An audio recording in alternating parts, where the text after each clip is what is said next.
I keep feeling like there's lipstick on my teeth.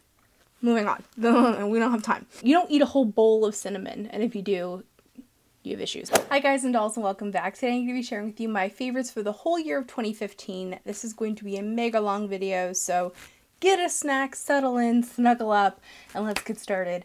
I'm actually going to get started with my kind of miscellaneous stuff, my brushes and things like that, because that's usually what gets held off till the end. And I kind of wanted to, give them a little front center attention, especially since I often get asked about brushes, and hello, I almost never make videos about brushes, which is quite frankly just stupid. So the first brush that I want to talk about, oh god, I have to go through these quickly because otherwise this video is going to be forever long, but I've sort of waxed poetic about the 762 from, I keep feeling like there's lipstick on my teeth. The 762 is a thin eyeliner brush, which I also use for my eyebrows. I adore this. I actually already purchased a second one. These are from Delium. I was going to reach for it and then I realized that it's actually dirty over there. It doesn't matter. It's from Delium Tools. It's actually really inexpensive. I think it was around $8 or $9. Worth every single penny. I share is from a company called Furless, and this is a brush company out of Australia, and I've actually used their brushes for quite a few years in my kit, and they sent me a whole bunch of them. They launched all these new lines of brushes, and they sent me quite a few. They have this like really great like contour kit of brushes, which are fabulous, so dense, synthetic, and I like how they're all black, so they look really, really, chic and sleek and all that nice neat junk. I also really love this bronze buffer brush. It's just a really good all-around brush. It has a pinched ferrule and it's fluffy, and you guys know I love this type of brush. Speaking of, actually, one of my other favorites is the MAC 217. This has been my MVP brush for a really long time, but it's sort of on its last legs. It's gotten, kind of worn down as the years go on. I mean, these are hair. I mean, imagine if you took hair off your head and then made a brush out of it. It would get totally worn away really, really quickly, and this brush is quite old. So I'm sort of trying to branch out and find different brushes that function the same, but, are a lot cheaper to purchase, which the Furless one is a lot cheaper than the MAC 217. It's also larger, but that's, moving on. We don't have time. So the next brush I want to talk about is from Real Techniques. This is one of their domed buffer brushes, and this is one that I've had for a little while, and it was never an MVP for me. It was just sort of sitting there, and I got to make this work. So what I really like this for is actually buffing out the edges. So not necessarily picking up product, although it does work well for that, but I have other brushes that I prefer for that use. But I love like going over the edge of an eyeshadow once I've already applied all my shadows and just blending it out with this. It's really good at it's almost like a blurring tool. It is so cool. Now it's dirty. Brilliant, Cora. So my next MVP brush is the MAC 239. This is another brush I've had for many, many years, and I go back to it over and over after trying other shaders. A couple other shaders I really love this year is the Wayne Goss. This is the 18 brush. This one is fan-friggin-tastic. It lays down color beautifully. It's a little on the expensive side for sure, but I mean, really both of these are. And I like that this has the natural hair color, whereas this one's white and gets stained quite easy. It's dirty at the moment from the eyeshadow. And yes, there is a tutorial for this coming. The Kat Von D Shade and Light brush is so freaking cool. It's very soft. It's synthetic. It applies blush just gorgeous. In fact, let me do a little more. It's one of my absolute favorite tools. When I did that like beauty judging thing, this is one of the things I voted for as the best of the year. And it comes in its own little brush coffin, which I do keep it in on my makeup counter. So I love, love, love that. And then this one, which is from Tarte. And I don't remember the name of this, but it's the one that is shaped kind of funny. Really great at wicking away fallout under the eye after I've done my makeup. If I, bake my foundation before I put on my eyeshadow, which is what I did today, I can really easily get in there and clean that up without having, making a mess of yourself, which is always an issue for me and one of the reasons why I tend to put my foundation on after, but I'm trying to get in the habit of putting foundation on first and being able to wick it away, and this brush made that possible in the way that other brushes just didn't. Next, miscellaneous favorite, Dip Brow. What the heck? Okay, I feel like everybody told me, well, not me personally, people were not like running to me in the street like, oh my god, you gotta try Dip Brow, but like, I feel like the beauty community last year in 2014, like, went crazy for Dip Brow, and I was like, meh. I can't explain myself. I had a lot of issues with eyebrows this year because I had so many different hair colors. I was, like, constantly changing my hair color. In fact, if you saw my Instagram post, you saw I had, like, a gajillion different hair colors in 2015. Never quite find, like, that perfect brow product and find, until I decided to just go ahead and get a couple of shades of the Dip Brow and experiment. And I found that soft brown is my shade. It's a little bit warm tone. I have something else on with it today, of course. Of course, the day I'm talking about, I'm wearing something else. But it's the perfect amount of cool and warmth because my natural brow color is very cool tone because I'm a dirty blonde. And I dye my hair red, so I need a little help in that, you know, warming up the brows so I don't have ashen brows and, you know, auburn hair. That would look really weird. Yeah, final like miscellaneous kind of thing is this Japanese lash applicator tool. This thing is boss. I adore this. This is so cool. So you guys know I've liked a couple different lash applicators that I got like with packs of lashes from Eyeliners. That one's really cool and really great, but once you get lash glue on it, it's really hard to get it off. And so then it's just kind of gummy and gross, and like you just have to throw it out. You can keep them if you're super careful. I mean, it's definitely, you know, a low budget option because this tool is about, I think it's like $18 or $20, maybe it's $12, I don't remember. I'll have a link to this on Amazon because I think that's where I found it the cheapest. I think I paid $20 for it, which is a bummer. The reason why I like this versus those plastic ones, in addition to, you know, the gumminess and all that, when you're doing it with the plastic ones, the way that it is you're kind of, you know, getting your fingers in the way of your vision. Whereas with this, you pick up the lashes like these, and then you place them on so you can actually see what you're doing. Oh my gosh, this makes it so much easier. I adore this tool. In fact, I want to make a video, I think, about specialty tools for makeup artists, different types of lash curlers, different, you know, types of lash applicators, the type of chair that I use when I'm doing people's makeup. So let me know if you guys would be interested in that. Just all kinds of like random things, not necessarily things that you would have thought of like makeup palettes or foundation and stuff, but kind of more unusual things. I had so many lipstick loves. I actually had to like reel myself back and like really say like what were my favorites, what did I wear the most, what just really made me happy, and so this is definitely my favorites for 2015. I have a lot of liquid lipstick favorites because I didn't discover it, but like I really went ham on liquid lipsticks this year. I bought a whole bunch from Lip Splash and I ended up not liking them, and I almost became completely jaded on the whole situation, but I really like the Kat Von D ones. I adore these, and actually I've had a couple of these shades for a while. I got the Outlaw one in a set in 2014, and like I want to say November of 2014 I got Outlaw, and I was like, oh my god, yes, I love this liquid lipstick formula. It's super, you know, mattified. It's not all that drying compared to some of the others that I've tried now, and it just completely budge proof. So I've gotten a few more shades since then. I have Bauhaus, I have Nosferatu, Berlin, and Love, which is what I'm wearing today in conjunction with, I don't know why, conjunction, like that's like so, anyway, I'm wearing that with Freebird from Urban Decay on top from the Gwen Stefani collection, and this is a perfect pairing. And for a long time I was wearing this with Anarchy from Urban Decay, which is more of like a pink lipstick, but I liked how it was like almost a little glossy, so it added a little moisture. It made it a little more comfortable to wear throughout the day. Freebird though is like its buddy. This is a perfect lip combo. So speaking of lip combos, I'm going to talk about a couple of other lip combos I loved this year. And the first one is a soft nude that I discovered pretty early on in the year, and I was like, hold the phone. I love this. So that is Melted Sugar, which is, by the way, another liquid lipstick. This is kind of my first like super obsession with liquid lipsticks. I have so many of these. It's kind of ridiculous. It's a great formula. Unlike a lot of the liquid lipsticks that dry down and are super matte and are transfer proof and everything, this isn't like that at all. It's more like a true liquefied lipstick. It's literally, you know, a traditional lipstick in like a squeezy tube. And I love the applicator of this. They smell sweet. It's just a really great product. It's really easy to apply and looks a little softer than applying a lot of the liquid lipsticks that, just due to the nature of the product, end up having a harsh edge whether you want it to or not. So anyway, Sugar, I absolutely love this. It's a great nude, but wearing that with Urban Decay's Streak, which is this beautiful corally lip color, it's a very sheer lip gloss, so over the top of Sugar, it just looks like this soft peachy nude. To die for. One of my favorite lip combos for sure. It's like my soft nude favorite. And then later in the year, I was on the hunt for NARS Chelsea Girls lip gloss, which I did end up getting while I was in New York. It was kind of perfect. This is just a gorgeous lip gloss, and it came at a time that I needed to pick me up, so it's an emotional favorite for sure. And then also because I got it on my trip to New York, it always reminds me of when I was there. This, there's lipstick on my teeth again. Great. Fabulous. Lip gloss has been one of my all-time favorites. It's great on its own, but it's even better if you put Boldly Bare from MAC underneath it. Oh yes, how about we do?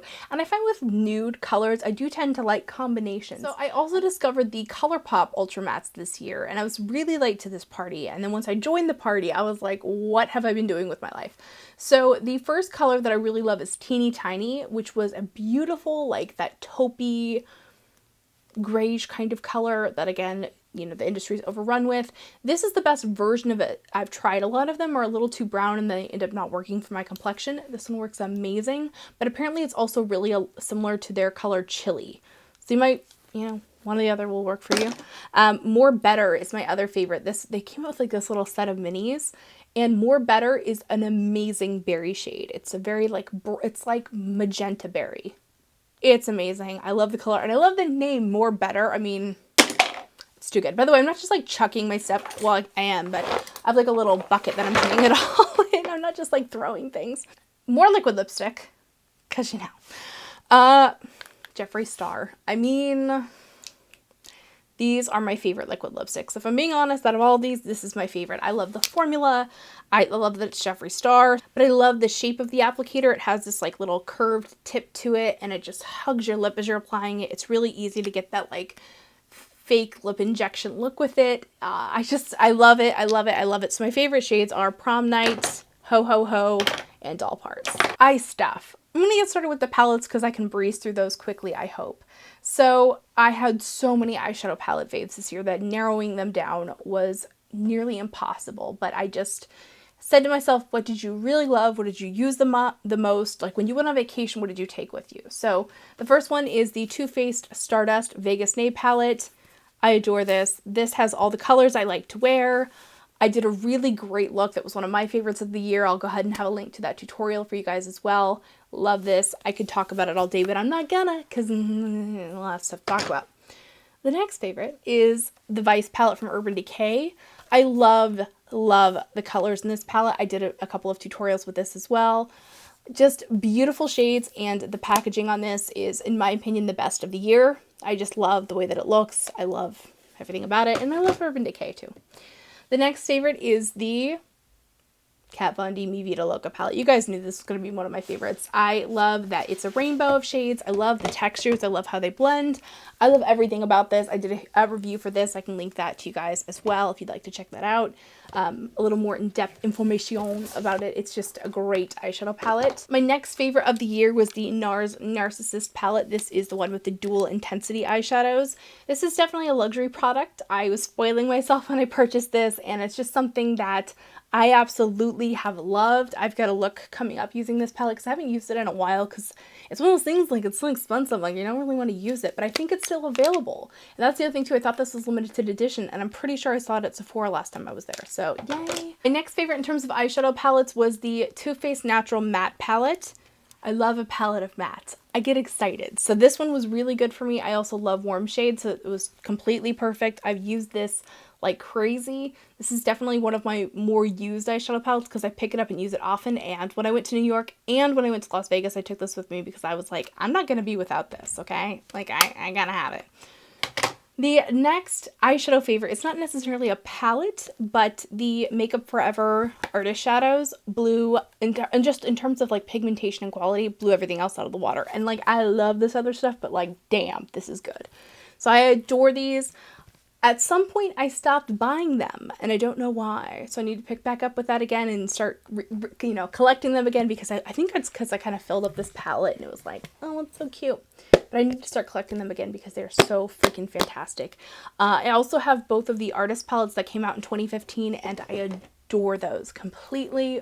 Thoroughly love. So I have a ton of favorites from ColorPop, and I had to really whittle it down because I have so much ColorPop in my collection at this point that I need to make a whole video just talking about ColorPop, just talking about my ColorPop faves, because I don't think I've done that as of yet. I've talked about a few things here and there, I've used them in tutorials and things like that, but I need to just kind of buckle down and review a bunch of stuff. So some of my favorites were, of course, their eyeliners, both the gel liners and the pencil liners. I'm not even gonna, I mean, it's a rainbow of shades, metallics, creams, crazy colors you wouldn't have even thought of. Really fabulous. Love the formula. I will talk more about it in a future video because There's just too much to discuss. I just can't even go there. The other thing I really fell in love with from ColorPop this year was not just their glittery eyeshadows, although their glittery eyeshadows are kind of amazing.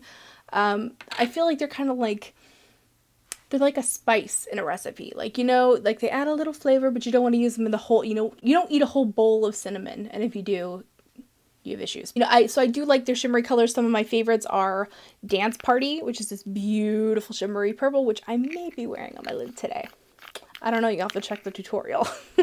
And then DGAF, you guys know I love this one. This one is really great for doing like a little soft look. But one thing I really fell in love with from ColourPop this year was their matte eyeshadows. Oh my gosh, I love these. So two of my favorites are Party Girl. You guys heard me talk about how much I love this, and I was sad because it was limited edition.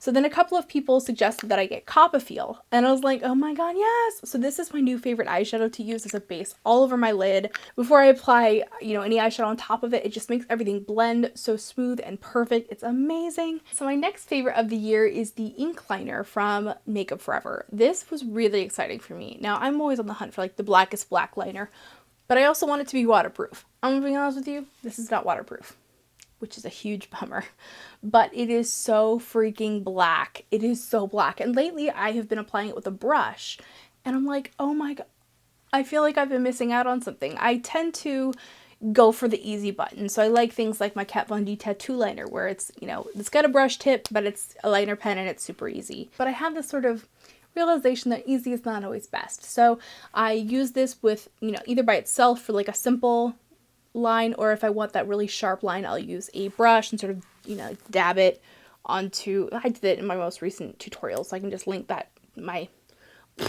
link to my most recent tutorial. These long videos, I'm telling you. Anyway, I like it. It's really black, but it's not waterproof. And there you go. That's the gist of it. The next favorite is, I'll just talk about the Kat Von D tattoo liner in Mad Max Brown. This is something I got it when I did the Glam Beauty 100, as well as the Makeup Forever thing and a bunch of other stuff. So I like this for filling in my little freckle. I've been wanting to fill it in a little darker. For years I've used the Milani Brow Tint pen in Natural Taupe, which is actually really good at filling it in the actual color that my freckle is. So if I'm going for like a nice soft natural makeup, that would be the one I like to use. But if I'm going for this, like, you know, high glamour, doing the damn thing makeup, I need a little something extra. So I've been filling it with this. It's a nice alternative to black. It still looks kind of naturalish, like it could be, but maybe not.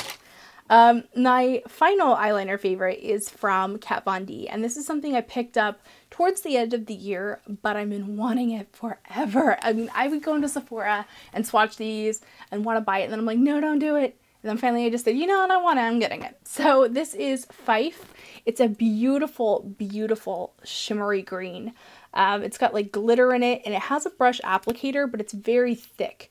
So it's really best used to add a little glitter like on top of another eyeliner, or even under the eye if you want to add a little glitter there. It works great. I'm definitely interested in getting more colors of this product because it is so freaking awesome, and I'm just sad that I didn't buy it sooner. You guys know I'm a huge eyelash addict, but I had a couple in particular that I really loved this year, and that's the House of Lashes Pixie Locks. I've bought a ton of pairs of these, and the ones that I have, you know, they really hold up really well to re-wearing. You know, some lashes you wear them once and you gotta throw them away because they just did not last. These ones stand up really well to re-wears, which is good because they cost $12. So you want to get enough wears out of them as humanly possible. I actually bought these in 2014. They did like a box kit or something for Christmas, so I bought myself the box kit. And these lashes, I still haven't even opened these because I've been able to use the other pairs. So that's actually, no, I think I bought the box thing, and then I also bought a bunch of pairs of the Pixie Locks. But in any case, I bought that, you know, over a year ago, and I still haven't even had to open that box yet because the pairs that I have, you can just keep re-wearing. It's pretty awesome. If you're looking for something that still has that like feathery look, but you want something shorter and way cheaper, this is the Shy Lash from Kiss, and this one's definitely shorter, but it has that same tapered look on the end, so it has that very natural, soft look. I shared this on Instagram recently, and everyone was like, what are those lashes? And I was like, I know, I just cleared out my local Walgreens because they're so great, and they're like buy one get one 50% off or something. Okay, so my next favorite is my mascara of the year, and that is the Blink Mascara Amplified. As you guys know, throughout this year I did, you know, my monthly faves. I was trying out different mascaras. Sometimes you do actually need a couple months, so I'm not sure if I'm going to continue the mascara of the month for this year. I don't know, we'll see. I do actually need a new mascara right now because I've been using the Stretch X mascara and I've almost used up my sample, which really should be included with this because I also really like that one, but I don't like how spiky it is. Like the brush itself kind of pokes you in the eye as you're applying. Other than that, I absolutely love that mascara. Also, I think it's sold out at Sephora.com. Well, you know, what are you gonna do? Anyway, the Blink Mascara Amplified is fantastic. It gives you a lot of volume. It's that, you know, classic tubing style mascara formula where it comes off really easily with warm water. So I'll probably just pick up that. Ooh, I threw that a lot harder than I meant to. It scared me. One thing I really loved this year was there were so many blush and contour kits. And the one thing I really hate about last year is there were so many contour kits. It just felt like every time that I would turn around, there was a new contour kit from some company and everybody was just insane about it. I didn't like that many. I bought quite a few and I liked one, and that is the Shade and Light palette from Kat Von D. I think that the colors in this tend to complement me the most.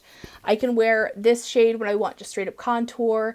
What I tend to favor is more of like a bronzy, warmer contour, at least lately because my hair is warm and it's nice to add that warmth into my face.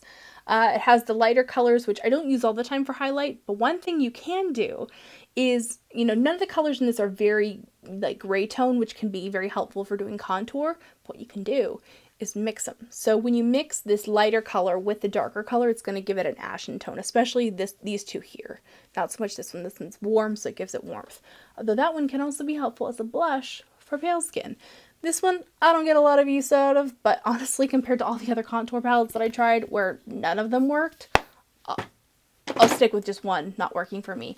The Ambient Lighting palette, I think I picked this up in 2015. If not, I picked it up in 2014. In any case, I've been a really big fan of the Ambient Lighting powders for a long time, and I think that they're fantastic. I love the texture. This palette in particular I love because dim light is one of my favorites for giving me just a little bit of warmth to the skin without actually having to wear bronzer, which since I'm super pale, bronzer isn't always my friend. This one, the middle shade, is Incandescent Light, and this one is really great at giving me a nice highlight pop on my cheekbone. And then this one, Radiant Light, is a little bit warmer and almost is like a bronzer as well. It's a little more golden tone than Dim Light, but neither one of them is like super bronzery, but it's like kind of sort of bronzery, so I can get a little color without going overboard. MAC Prep and Prime Radiant Rose. You guys know I use this every time I do makeup. I have these like little sallow patches on my face, like right here. It's hereditary. It's just one of those things, and it's bothered me for years, and I don't know why when I had this originally I didn't use it in this way. I would always use it to like highlight my nose, like my chin or something. I don't know. I don't even know where I used to use it. If you're a pale girl and you have sallow patches on your face, which is sallow meaning it kind of like a yellowy greeny tone, try this. It's a miracle worker. This is the NARS Translucent Crystal Powder. Now, there was a rumor that this was getting discontinued, and this might be called something else now. I don't know. And honestly, I don't have my computer in front of me, so I can't say for sure. But anyway, it's a pressed powder that it's almost like textureless. It's really cool. You do know that something's going on though, because suddenly your pores look all refined. In fact, actually, I need a touch up right now. So how about we do? You know, you can see my skin's like got a little shine in places that are not so great. I just applied it on this brush. This is the clean side of the brush. This is the side of the brush with powder, and I like mashed it in there, and there's still hardly anything. And it just takes down the shine. It's like, oh, you got pores showing? Let's take care of that for you, buddy. Really great, really amazing. Like when I actually set my foundation with this, it makes it feel like I have nothing on. So if you're one of those people that foundation always feels really heavy on you, you might want to be checking this out. That's what I was going to say, because that's cool. You might want to check this out. There's also a loose version, which might be good for baking. I haven't used it. I don't know, but this is really, really fantastic. One of my favorite powders for touching up because there's really no texture to it, so you're not adding that cakey look to your face. The Bare Minerals Complexion Rescue in Opal. I believe I got this either late in 2014 or at the very beginning of 2015. I can't remember. But this is a very hydrating tinted moisturizer. I appreciated also that they didn't try to call it BB cream or CC cream or whatever. Like everything is like a BBDDD. I'm over it. This is a tinted hydrating gel cream and it has an SPF of 30 and the sunscreen that's in it is titanium dioxide. So it was like real sunscreen. I actually felt comfortable using this every day. So when I didn't have a lot of time to get all glammed up to just, you know, go to the UPS store or grocery store, whatever, like, you know, some errand I'm doing early in the morning, this was really great to give me a little bit more of a polished look, and then I'd throw a little bit of my Mineralized Skin Finish Natural on top to just set it and forget it. So that's been kind of like my go-to for when I want like a casual skin look. And when I wanted full coverage, especially in 2015, I had like foundation issues. I got a really bad sunburn in July and my skin revolted. It was like a different color every day for a while there. It was really bad. So I tried a lot of things, and ultimately what I landed on as my favorite for the year was the Urban Decay Naked Skin Foundation. Now, this is the shade 1. Originally I wore 0.5, but my skin never totally went back to as pale as it used to be.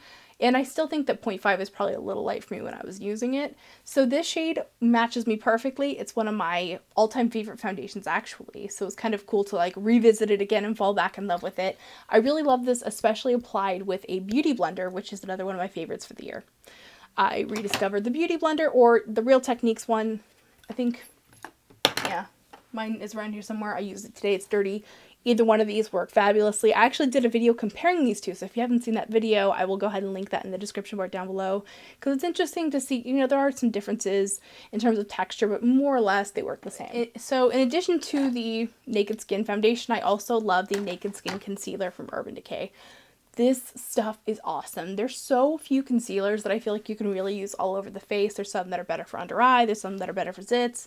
This one works everywhere. It's got a nice thin texture. It's wonderfully pigmented. I'd say it's like medium to full coverage. It's not like maximum coverage. Like the Makeup Forever Full Cover is actually what I would call like maximum coverage concealer, because it colors everything. But this is more like medium full to full coverage. You know, it's going to cover your under eyes. It'll cover a zit. The texture of it is super thin. And another thing I really like this for is highlighting just underneath my brow bone. Not every concealer works really great for that purpose. I have some that are too greasy or some that are really dry. Under the brow, I use neutral, and all over my face, I have to use fair neutral and light neutral. Kind of a bumper that I have to use 2 shades, but that's just kind of the story of my life. Another highlighter I just adored this year was Fanny Pack from ColorPop. I mean, it's basically like pearly white. Very similar to, I think MAC has like a cream color base called Luna. I actually like the texture of this better, plus is $8.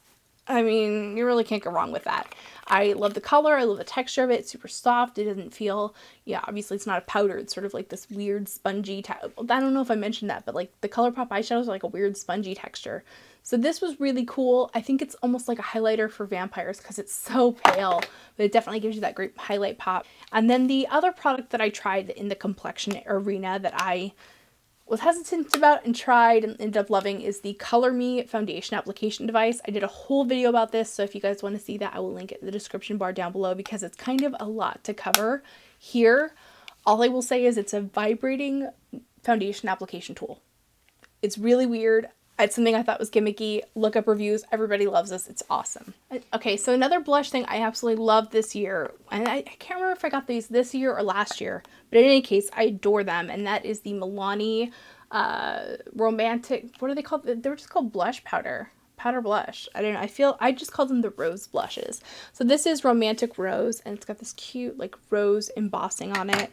And it goes pretty deep because I've used these pretty extensively, and this one's a little more worn away, but this one is still going pretty strong. And this one's called Coral Cove. I love them because they're huge for one, so you're going to have them forever. And also like the little rose embossing is just to die for. So cute, and the colors are really great on these. We finally arrive at skincare, skin and hair care. I'm going to start with the hair care because that'll be quick and painless, and we can move on to skincare. For hair this year, I tried so many different things. As you guys know, I was constantly changing my hair color, and then my hair was super damaged. I finally landed on red roots at the very least, pretty early on in the year, but maintaining red roots when your hair is a natural ash tone is a pain in the ass. I'm not gonna lie, it sucks. So when my, here, I'll lift up a bit here in the back because I already used the root concealer today, but Can you see how like my roots are like an ashy color? It's not good with the red. So I, in between hair dyeing sessions, I don't want to, constantly be attacking my roots with hair dye, but I do need something to cover it up. So Rita Hazan Root Concealer has been a godsend for me.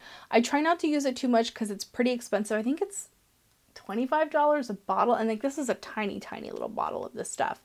So I try to only use it, on the part and then a little bit around the hairline as I need it. Like if I'm going to wear my hair down, like today, I think I did spray some on it because I did a tutorial showing how I curled my hair. So I wanted to, show that process. So I knew I'd be showing this. But typically if I'm going to wear my hair down, I won't do the sides and I won't do it, all three. I'll just do it like on the part and like right here.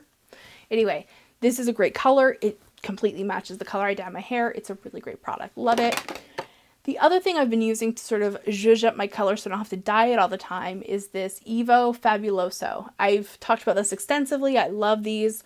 I originally was using the mahogany shade on the bottom. Since I'm going for more of a coppery color now, that's what I'm using. I don't want like super mega red, which I can actually get it pretty darn orange just from using that alone.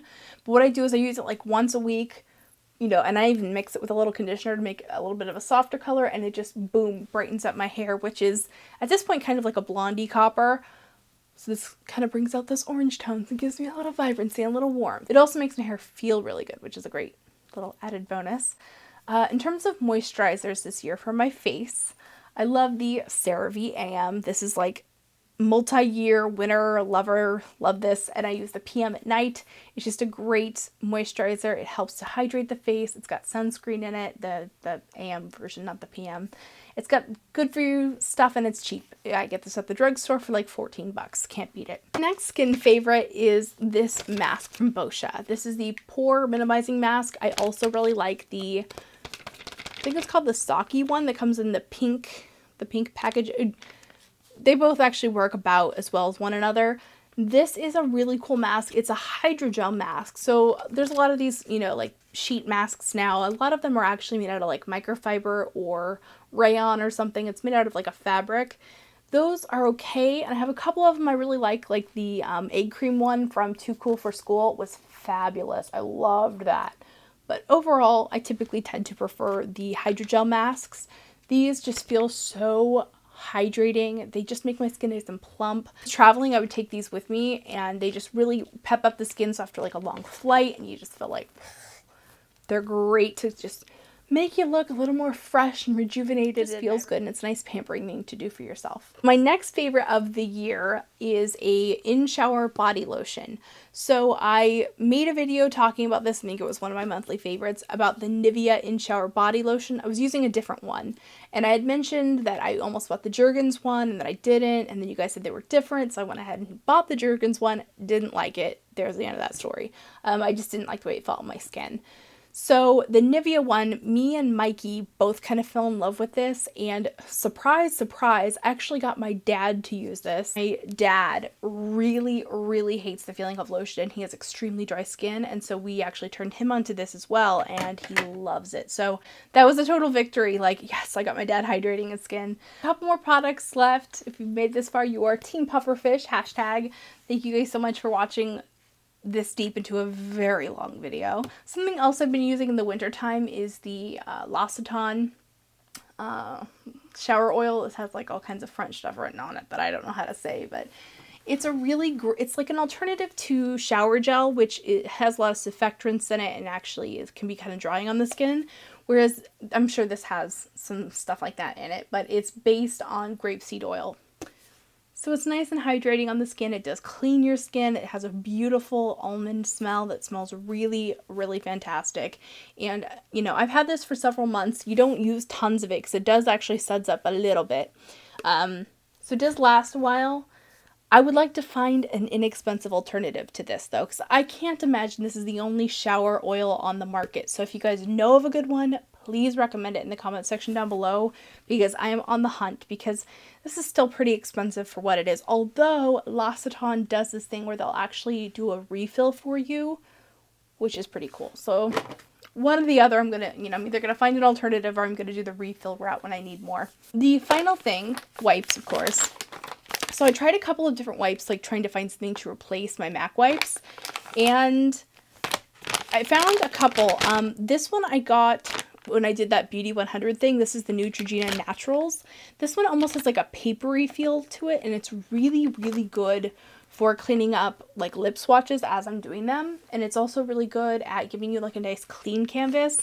They're not as moist though, and I do like a nice moist wipe. So the one that I found that I really liked is the Aveeno Active Naturals Ultra Calming.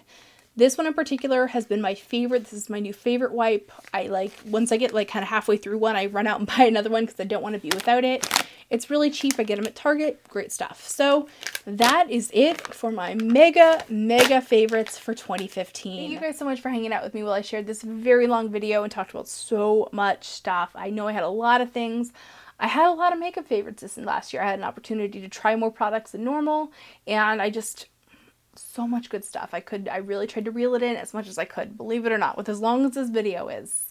And if you've watched this whole thing, you are a saint and you deserve a cookie. So I hope you're having a great day, and I'll see you guys in my next video. Remember to be vintage or tacky. Just be your own kind of beautiful. See you, bye.